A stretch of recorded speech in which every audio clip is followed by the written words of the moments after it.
Welcome to Ladies Kicking Ass, the no BS podcast for fierce, unstoppable women in the service industry. We're here to talk bold moves, big wins, and real talk on what it takes to build a life and a business you love. Let's get fired up. Hey, badasses, welcome back to the podcast. Today, I have an incredible guest with us, and we're going to learn so much from her. I'm trying not to get emotional because I know how good this is going to be. And I'm just excited to have her here because she's become such a great friend to me, and I'm learning so much from her, and just beautiful spirit. You guys are going to see it, or you're going to feel it through the mic, and I know it's going to be amazing. So I am super excited to introduce Amy Looper today. Amy is a powerhouse advocate for working moms who are trying to do it all without losing themselves in the process. Mm-hmm. Mm-hmm. That's hard. After experiencing her own struggles with burnout, guilt, and nonstop juggle of career and motherhood, which she's been a badass in corporate, now she's a badass entrepreneur, Amy turned her story into a mission of helping women thrive both at work and at home. She's the author of Leading Motherhood, a guide for moms in leadership roles who want to ditch the stress and guilt while embracing a thriving, joy-filled life. Amy now speaks, coaches, and creates resources that empower women to overcome overwhelm, set boundaries, and redefine what success looks like on their own terms. And she's the dearest of all dears because she plays a lot of her own personal experience into that, which many people are too scared to do. So it's real life experience, which many of us have been through. So exciting news too. Amy has a summit that she's going to be hosting here in the middle of October called the Trust Yourself Summit. And holy cow, guys, there are so many good guest speakers on this. It's going to be a powerful online event designed to help you walk with purpose through hell and come out stronger on the other side. It's like that country song that you listen to. If you're going through hell, keep on going. Go with Amy. So we're going to dive into that later in the episode. I had to read this intro because she deserves to have an incredible intro, and she's got so many amazing things going on, and I didn't want to get emotional reading all of this, but here I am being a big boob again. So Amy, thank you for being here on the podcast with us today. Such a pleasure. Thank you for having me, Tanya.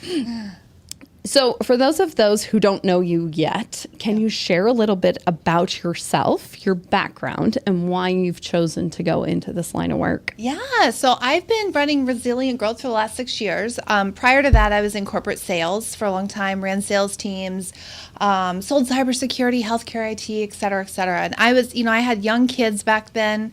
They were ages like 1 and 3. I was making the rounds to all the corporate appointments, and just literally we would take Lyft appointments from appointment to appointment so we could document and doing all of our admin in between things, and then racing back to daycare by 5:30.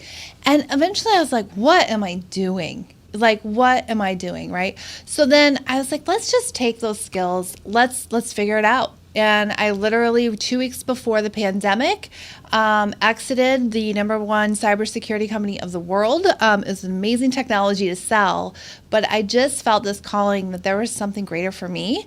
And that turned into consulting and eventually coaching. I ended up in the process getting certified in trauma and resilience, and it really followed my personal journey. But at the end of the day, was a great discovery process that I just love to help people and help people transform. And I'm really a people leader at heart.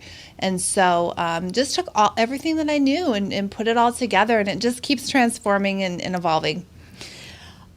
Oh my gosh, it's so good. I have so many questions, and it will continue to evolve into different things, I think, as you go through life experiences, don't you? I do, and it has, and it just keeps going. I think we have to remember that in every kind of business that we're in, because we will get into industries. A lot of the women that listen to this podcast are in the trades or construction industry, who I know that you actually coach and provide consulting to. But it's like, this is what we do and this is all we're at, and it doesn't really change for like 20 years. We're doing the same shit over and over and over again. But we change. So how can our business not change? I feel that it's being very inauthentic to even your customers and clientele to not evolve the business with you.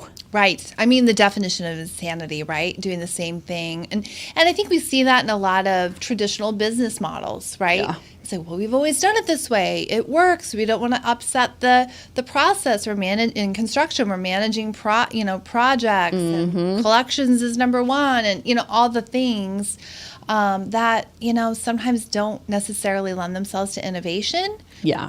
Unless the leader or the leaders take charge and say, wait a minute, we can do both. We can innovate and we can keep the boat going forward. Yes. Yeah. Oh my gosh. Oh, so many ways we can go down different journeys here. But I want to talk about your journey first, because you've obviously tied a lot of experiences that you've been through in both your corporate career and your personal life into these teachings that you're doing now online with women. How did you decide or really find the courage to be vulnerable enough to use your own experiences to help other women? It took probably about 1.5 years into the journey. So when I first stepped out of cybersecurity, I went right into advisory. I was like, what am I going to provide the world? Okay, at that point, it was fractional sales advisory to founders, to tech founders specifically. And then I was like, okay, I see how much work this is to try to build. And then I got real honest with myself. And I had been doing some leadership work myself as a founder. I was like, well, if you're going to be a CEO, you better go do leadership work. Yeah. That turned into getting into transformational leadership work, which is that deep inner child work and all that stuff that I didn't know I was going to go do. The dark stuff, the shadow work, all that stuff. And I loved it. And I was like, wow, this is the thing that's actually taking me out of this thing that I thought I was in, which at the time I thought I had postpartum depression. I had a lot of birth trauma, stuff like that. We had a lot of stuff happen around those early years. Bottom line was I really got authentic with myself. And because I did the leadership work, because I started to invest in myself, that's the first step I think a lot of women have to do, is getting over the fear of actually being real, but then making an investment in their own growth. Then I said, okay, now we're going to start leading with courage. You've been through the hard thing. You exited yourself out of a, several $100,000 career. And so it's like, just go for it. Build the thing that you really want that's on your heart. So for me, it was really about what's the heart-led vision, because I knew that's how I was really powered energetically. And so I knew I had to match that. Yes. Oh my gosh. When you decided to get real honest and vulnerable and authentic with yourself, did things in your life change? 100%. 100%. You can't keep doing the same thing if you change. And it's amazing when we do that dark work or that inner whatever it is, or even work through some of the traumas that we've been through. Yep. And let's be honest, a lot of people that are listening to this and are the audience of this, a lot of people that work in the trades have definitely come from traumatic backgrounds. Sure. They're fixers. They like to fix shit. Yep. And that comes from people that had to fix shit somewhere along the line, whether you were 4 trying to figure out how to take care of littles or 4 trying to figure out how to not have a problem over here. A lot of us come from that background. Yeah, totally. And you know what? I think those of you who resonate with that message of, I just like to help people. I want to be the fixer, but it's coming at the cost of your own energy. And maybe you're starting to realize, gosh, this people pleaser stuff, is this real? Am I aligning to some of this stuff? That was me. I was PhD in people pleaserness, Pleaserness. Yes. A lot of that's an official term. Yeah. It's a term now. How do you get out of that? How do you decide that you're like, I got to look at this. I really got to look at myself. Yeah. Because it's really, really fucking easy to blame everybody else that's around us. It is super easy to do that. And I think the world, outside of this entrepreneurial space that I know you and I live in, which is we pour into ourselves with personal development.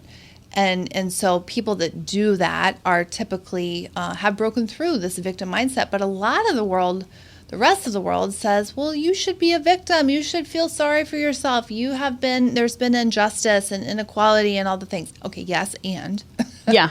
And take your power back, because when we stay in that area of we've been wronged, trust me, I've been through betrayal trauma, gaslit by bosses, toxic environments, you name it. We've all been through life by this stage of the game. Yeah. And so you can either choose to stay in the victimhood and let that negative energy just keep pouring into your life, or you can say, well, okay, this thing happened, but what did I learn? Yes. What was the opportunity there? What was the growth moment? Because I guarantee you, even if something terrible happened, there was probably some sort of growth or resilience or strength or something that came from it. Well, we don't learn and we don't grow if everything's so damn easy all of the time. Like, how do you learn to dig deep inside of yourself to do that, Yeah. It's like with businesses. I've had businesses that on paper failed miserably. Sure. I've had marriages, not one, I've had a few, failed on paper. You got a divorce, it failed. You can choose to look at it the way that the world looks at it. Like, you tell somebody you're going through a divorce. I'm sure you get this too. And they're like, I'm sorry. And I'm like, I'm not. I've had to fix that because I've decided I'm not taking this that it's a negative thing. Yes. My love for these men it wasn't that it was never there. Yeah. It wasn't that we didn't have a great life and great opportunities and learned together and grew together and spent a chapter of our life together. You can't be upset about that. Sure, shit went wrong. That's why you're not together anymore. But it's not a failure to me. Right. I was listening to a podcast with Esther Perel, and she was talking about that with, we have to stop framing divorce as a failure, because so many people, there are people in their 50s and 60s now that are getting divorced. I saw there was a celebrity couple that are getting divorced now, almost 20 years of marriage. And everybody's like, what could possibly have gone wrong?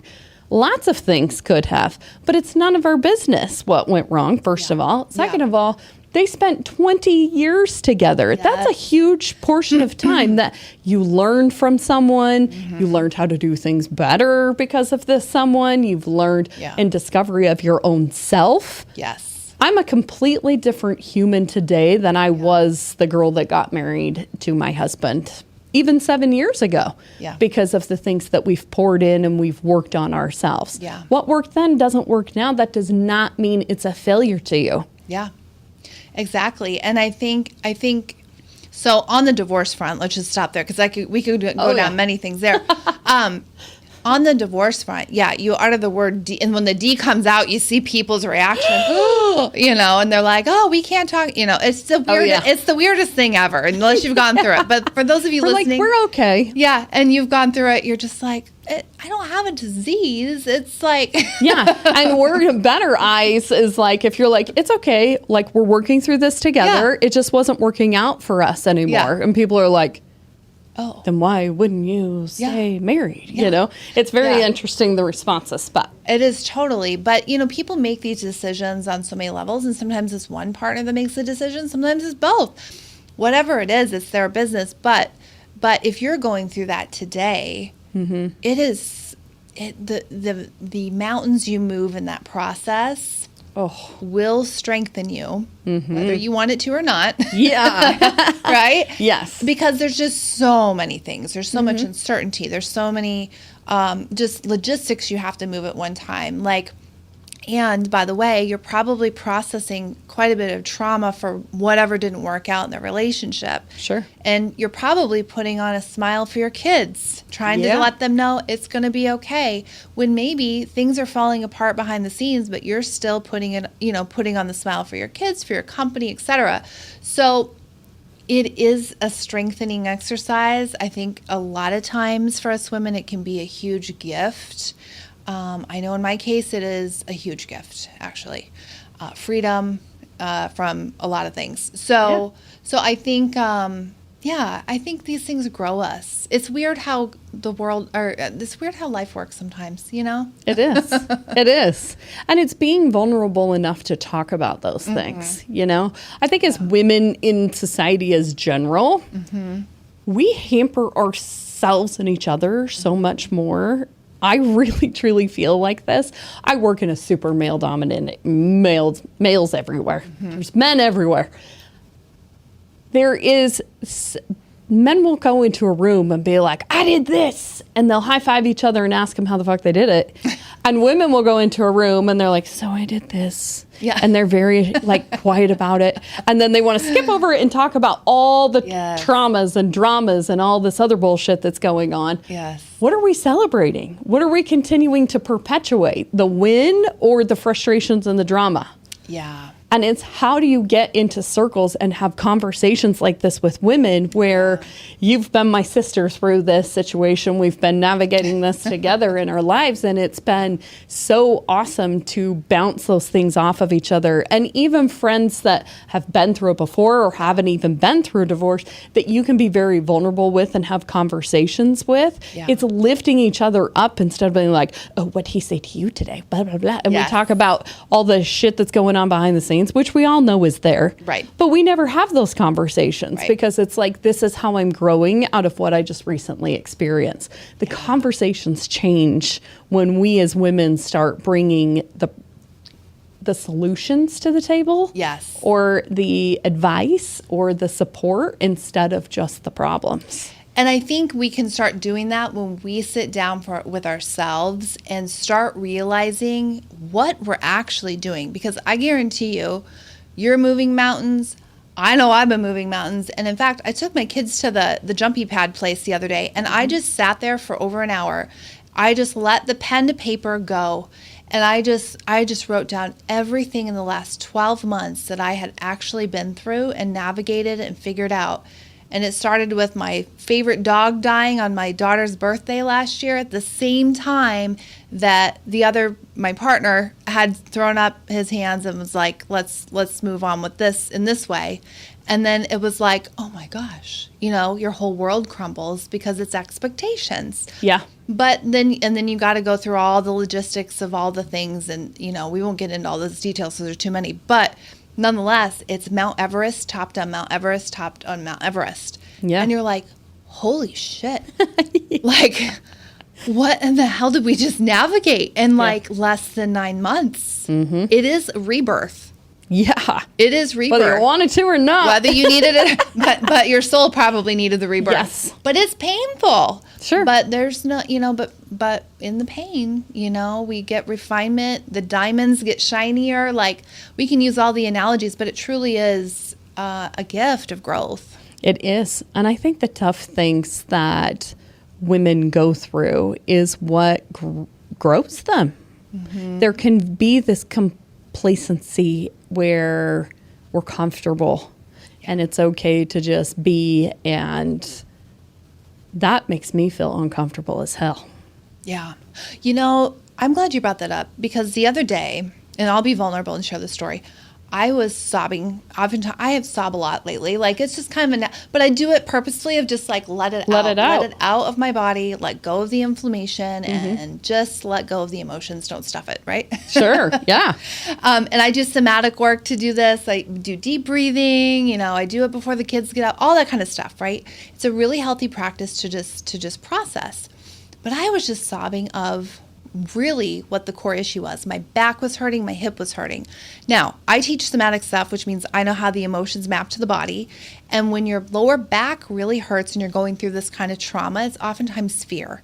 So I asked myself, okay, what is the fear? And I got real with myself. I was like, shit, I fear doing this life by myself. Yeah. I was terrified at that moment of doing life all by myself. But then I checked myself and was like, wait a minute.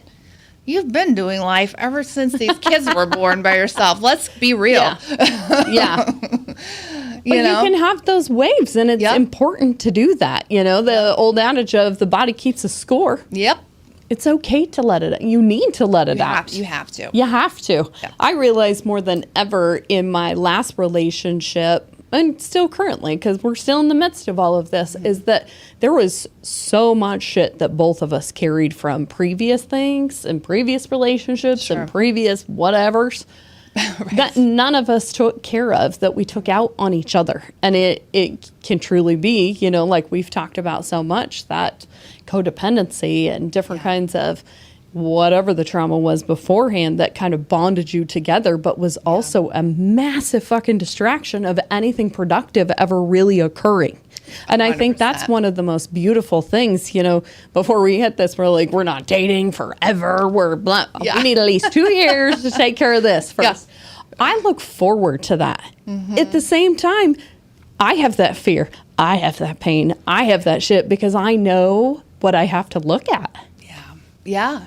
And in order to be a whole person coming into any kind of relationship in the future, you have to be that whole person, because I won't carry what I carried into my last marriage into something again. And I didn't even realize what the hell that was, or that was even possible, because I hadn't done the personal development work to even understand that it exists. Totally. And our subconscious programming and all the things that are, you know, in us from however we grew up and all those things, they're so ingrained that it's just part of you. And so you just keep, you know, the key, I think, is to just keep growing. I think faith is a big component of my healing journey as well.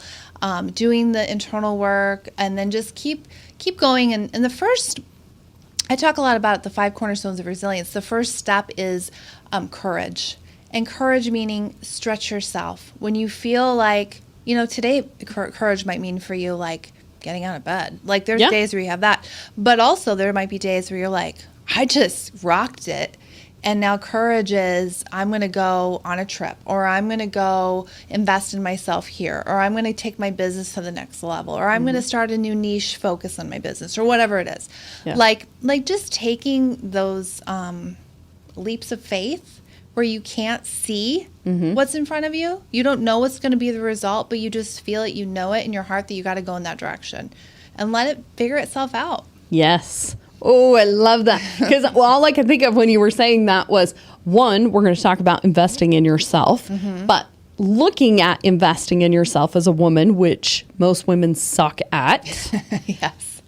As a leap of faith into who this is going to help me become, instead of a risk of this as being an expense or money that I'm spending that I should be using somewhere else. Yes. When you are coaching with women and when you're working with women, and obviously there's an investment in this, you have a business and you have a knowledge skill set that you should be charging for. Right. What do you say to women that are scared to have the leap of faith to invest in themselves? Well, when they're coming to me because they're stressed out, they're burned out, anxiety. There's some problem. There's usually a breakdown in career. There might be a breakdown in health. Health is a big one. Or there might be a breakdown in a relationship. There might be some toxicity stuff going on. Whatever it is, something's not working for them. And high achieving women, it's so interesting. It's really interesting what we do. We're usually high achieving women, when they have a problem, they are willing to go solve it. But what I find consistently is a lot of women that are having problems with burnout, stress, anxiety, and I think because it's trauma-based at the core, the root cause is usually trauma. They just don't know it yet until we dig in. They have a hard time understanding how that's really a cost in their life. And I find people going into avoidance quite a bit. You know, it's like they'll invest if they want to go get the new job and work on the resume, or, you know, whatever it is, get to the VP title. So just be wary of yourself when you start thinking that your worth is wrapped up in the title, in the paycheck, in the car, in the house, and the zip code, like all that stuff. Because underneath that, you may have some kind of identity work there that you want to that you could get stronger in. Yeah. Because most of the time we're working on identity. What do I really, really want? Most people walk through my door, they have no clue when they come in, but when they leave, they're like, yeah, I'm totally clear on my vision now. Like I got goals, I'm ready to go, I'm putting actions forth, like all of that, right? So they come in very like, oh, I'm not sure, I'm confused and lost, to full of clarity and confidence. Yes. And as someone that was very much that woman of like, oh, I can't spend that money. I was infatuated with Tony Robbins when I was a little girl. Like, I would stay up late at night and watch his infomercials because his voice just mesmerized me. Like, I love big, powerful voices. Yeah. And I was just always like, oh my gosh, I don't really know what the hell he's talking about, but I love this.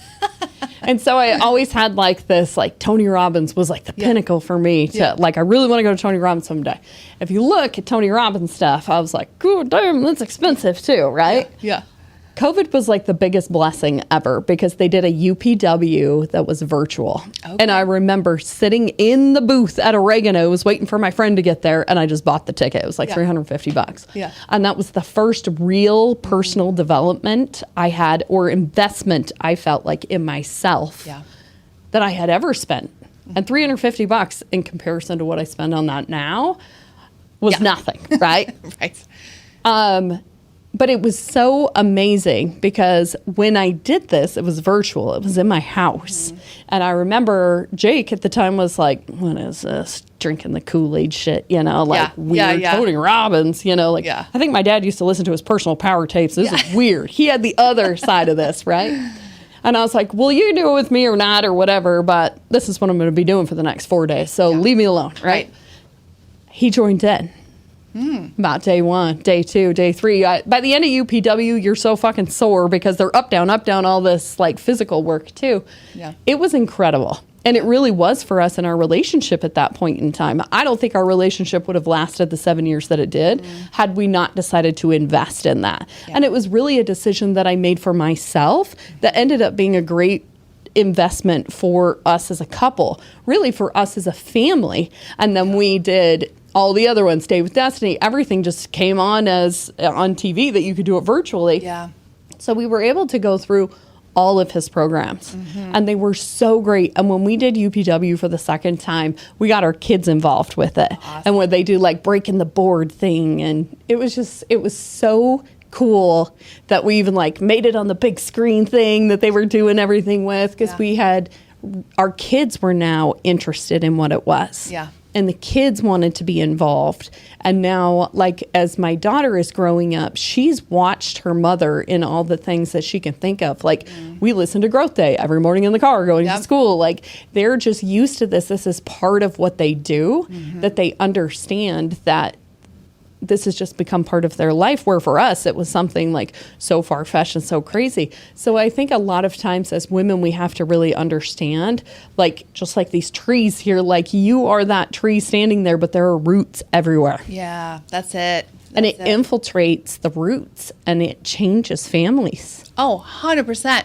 A few years ago, I wrote a book called Leading Motherhood.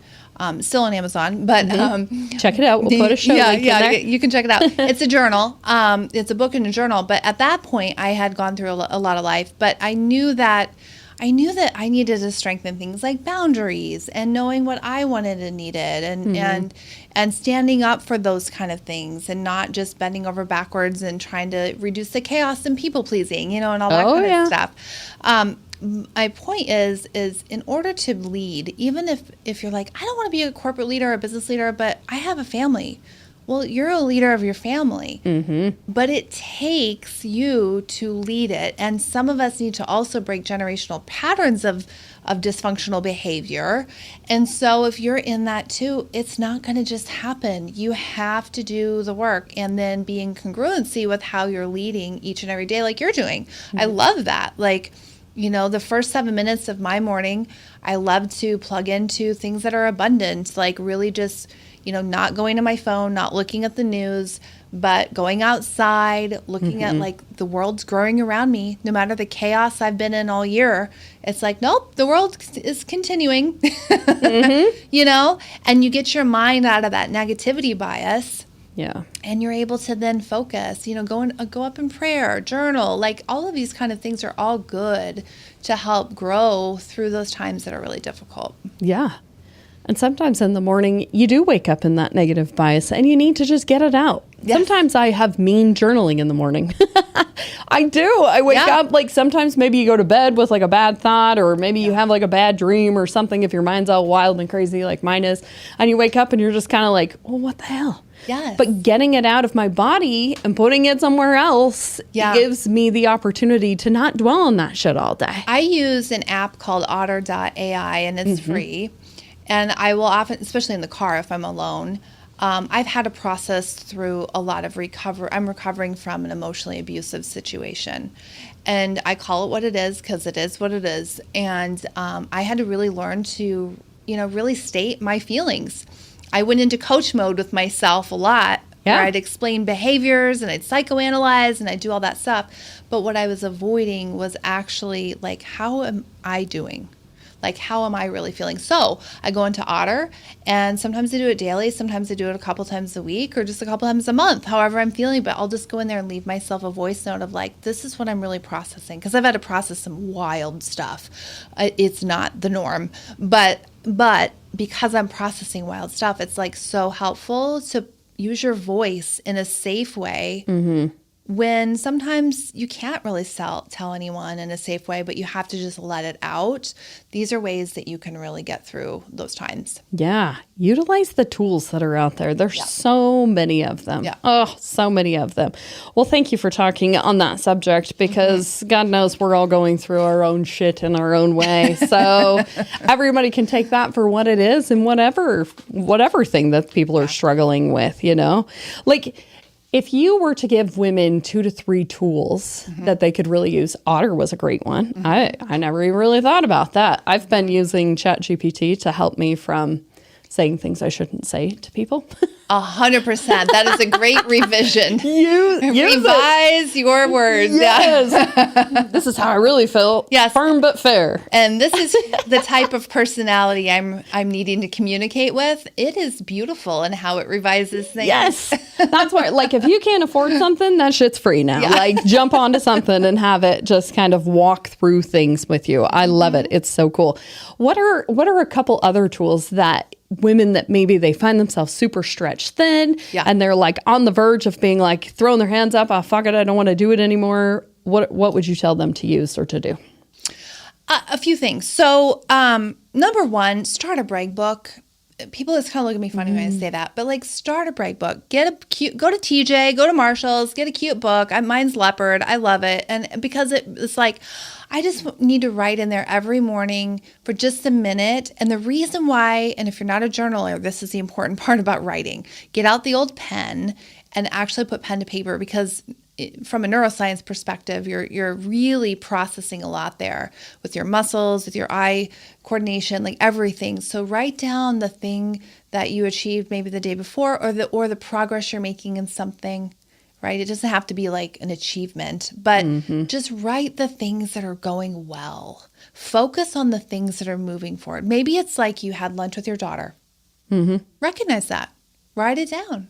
You know, maybe it's that you scheduled a hair appointment and actually went to the doctor in the same week. Like maybe you're investing in your own self, right?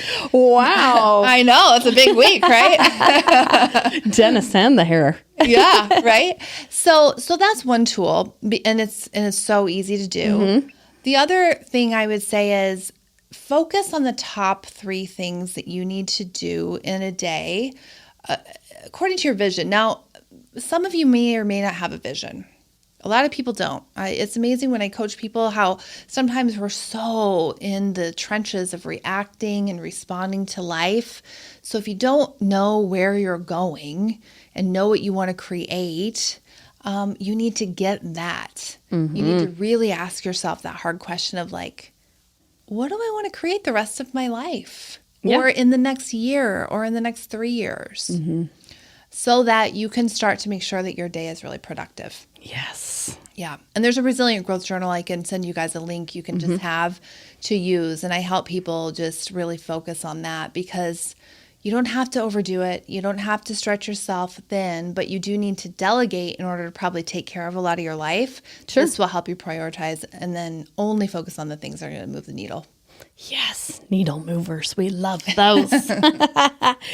So, you've been through a lot. You've processed a lot. You're on a totally different entrepreneurial journey than working in corporate America. How do you personally define success now versus what you did, say, 10 years ago?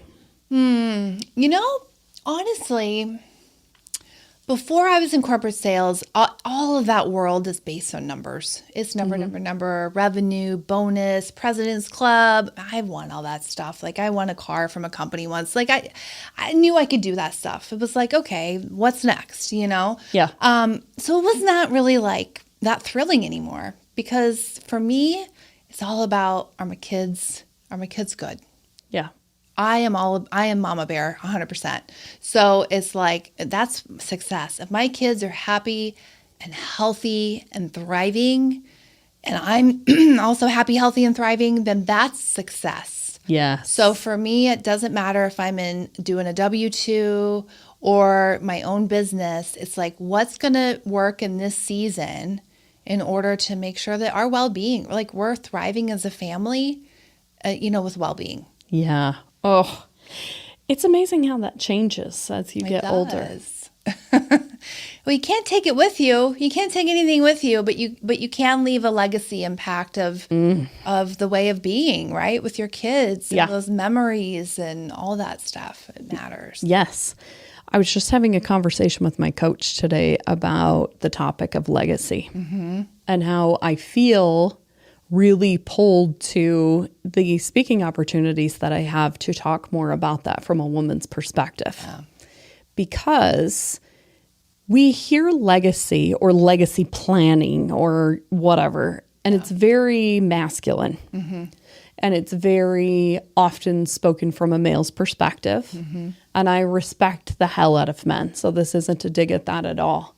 But we live in a world today where half of the families are single parent households, and a vast majority of those are mothers. Yeah. So that masculine energy in the authentic form is not there. And I think as women, I know I've struggled with this a lot, especially working in that masculine energy all day long as I come home and you're like, you have to like figure out, I gotta shut this off because my kids don't need boss. They need Tanya, they need mom, and it's that femininity that they're looking for. But it's also being able to teach them through that feminine window and or lens, if you will, what building a legacy looks like. Yeah. And it's not, trust me, girls, I'm all about making as much fucking money as possible. I love it. And I think when women have lots of money, amazing things happen because they share it and they make things better. That's just in our DNA to do those things. Yeah. But how do we talk about leaving a legacy in the way that we show up for people and the way that we make people feel? Yeah. And the way people remember you long after, not because of your financial contributions or what you left to a charity or whatever, but the way that people felt when they were in presence with you. That legacy isn't just Rockefeller on a building or a name on a building. It's, I take a lot of that from my grandmother. My cousin and I were talking about it. I was like, isn't it weird? She's like, I truly think about her more. She's been gone for 4 years now. Aww. But like, she was like a mother. She was for me, for sure. That I grew up at her house more than my own. But like, I think about her more now that she's gone than really when she was still here. Like, we'd still talk to her, but we see her in everything. Yeah. Which you don't think about when the person's still alive. And that's the legacy that you're like, She made everybody feel like they were the most important people.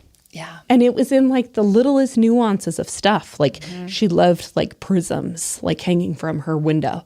So every time, like we see prisms freaking everywhere. All of us do now. And it's so weird.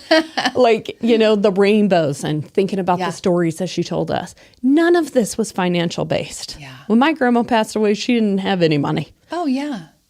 It was never about that. It was about the way that she made people feel. Yeah. And how can we start talking as women that leaving a legacy and being ass kicking in a business and stuff, we are setting great role models and examples for our kids, but that it's so much more than just that. Oh, 100%. 100%. Becoming an entrepreneur really allowed me this awesome opportunity to get into a business where I really moved lives. I've helped before I went through my nightmare situation. I helped women, overcome and co-parent with their narcissistic ex and help them learn emotional regulation, to help their kids. And it shifted the whole dynamic, even though they were dealing with really difficult people, and helped heal some folks in those situations. Yeah. That kind of impact, when that happened, was during years in my business where I usually put all the money back in to build it, right? Yeah. So it had nothing to do with money. It was all about just being in service and an impact, and just I didn't care about how long it took, but we just needed to go make this happen for these people. Mm-hmm. I think that's what we're called to do. I'm a faith girl, so it's I think that's what we're here to do. I think we should be blessed with money. We are deserving of money. Don't be afraid of money. Okay. No, call it in. That's a whole nother thing. But if you lead in service, again, you're leading in love towards compassion and outward focus to other people, it will come back to you. Oh, yeah. Yeah. I think impact equals income. 100%. I feel like the more I'm helping people with things, and even employees, really talking to, I just had a conversation with my guys at work, and I was like, I know how much money y'all are making, and you're all single 20-year-old men. Yeah. You're going to get screwed at tax time. So this is what you need to do. So you can go check out your taxes. And I'm like, at the end of the meeting, they were probably like, okay, Mom. And I don't want that to be, but I genuinely care about that. Yeah. Because one of them made the comment to me last year of where'd all my money go? I don't know. And now I owe thousands of dollars in taxes, because no one's helped them do that. Right. And it's that impact that maybe they leave and they don't remember anything that happened at work, but they were like, she actually cared. Yeah. Yeah. And think about that mentorship. They will remember that forever. Sure. They'll be, retiring someday with the ability to retire because they learned financial and tax strategies from their employer, who normally employers are like, whatever, you're a number, right? Yeah. There's a lot of them out there that are like that. Yes. But you're not. And so look at that shift. I love it. Yeah. Encourage them. There's people on my team that I'm like, you do realize that I match 5% of what you put into your 401k, right? Why the hell are you only taking 3% out? This is how much money you're leaving on the table. And they're like, but showing them, most people don't encourage that because it's an expense to the business, but I genuinely care about them, and it will come through, and it shows up so much in people. So yeah. I think when you can use the things that you've been through in your life to provide positive impact for others, this is how the world begins to start changing. Yeah, totally. And it begins with us. I think there's this idea somebody's going to come save you. I had that idea, I think, in my head. Where are they? Yeah, somebody's going to come save me. Where's the knight on the, we grow up with the Cinderella story, right? some knight in shining armor is going to come save you. Yeah. Well, that doesn't always happen. So, you have to really lead your results. And that's the bottom line. Oh, that's a good one. Lead your results. Yes. Okay. Well, I know that we need to be wrapping up here quick. I want to be respectful of your time. Tell me about the summit that you have planned on October 16th. Yeah, so the Trust Yourself Summit is going to be October 16th. It starts at 8 o'clock. It'll be recorded, and it's really going to go through till 4 p.m. So we have speakers on the half hour, every 30 minutes. So we're talking about different ways to really overcome gaslighting. Mm-hmm. Gaslighting is something that happens, unfortunately, a lot to people, whether you're in a toxic work environment or you've got a toxic relationship. It happens. So I want to arm people with the tools to be able to recognize what they're dealing with, because gaslighting is a behavior that flips the table on you. It's like the other person doesn't want to take accountability, so they're going to flip the table and put it back on you and make it, make you feel like you're at fault and try to guilt you and shame you and deny and all the things that those kind of people do. I want to help you take back your power, because I've seen so many women, so many of my own clients. I went through it too in my own personal journey. And it really can destroy your cognitive state. It can create complex PTSD. It can create cognitive dissonance. I mean, it can create a whole bunch of health problems. Yeah. So we're going to give people some really tactical tips on building stronger boundaries, taking back their power, even trying to decide what they want for dinner. Sometimes people have a hard time doing that. Yeah. Let alone their career vision, right? Yeah. So it's going to be a really good day. And then I'm launching a brand new course with that too, to really help people, because when we are able to emotionally regulate ourselves, and we can really stay regulated in high conflict or high stress situations, we can really lead through anything. And so it doesn't matter. We can't control the other person if they gaslight us or not. They're going to do it, but at least you'll have the tool set to stay strong and just stay neutral and lead your way through it. Oh, beautiful. So we don't have to lose our shit on people. We don't have to lose our shit, even though internally you really want to. I know. It's like sometimes that would feel good. We don't want to be that person anymore because we are going to grow here. That's are growing. Right. A legacy. It's a positive legacy. Yes, the positive legacy. They can leave their own legacy. I love it. Well, if people want to connect with you further, where is the best place? Where do you hang out the most? Instagram, Facebook, socials? LinkedIn on social for sure. And then Amy Lee Looper, Leigh Looper.com is my website. Excellent. And we will link all of that to make it super, super simple for you to find her.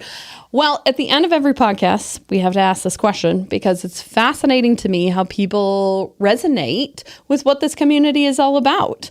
And kicking ass isn't just making money and taking names and doing that stuff. It's exactly what we talked about today.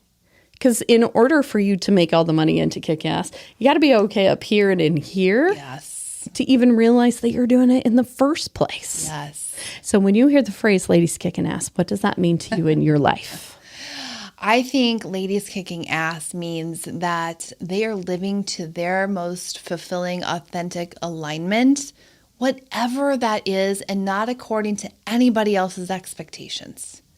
And I think women, we have this cool journey in that, yes, we do have, many of us have kids, many of us are caregivers. Maybe for you, it's a pet, whatever it is, but we're caring individuals. We just bring that energy.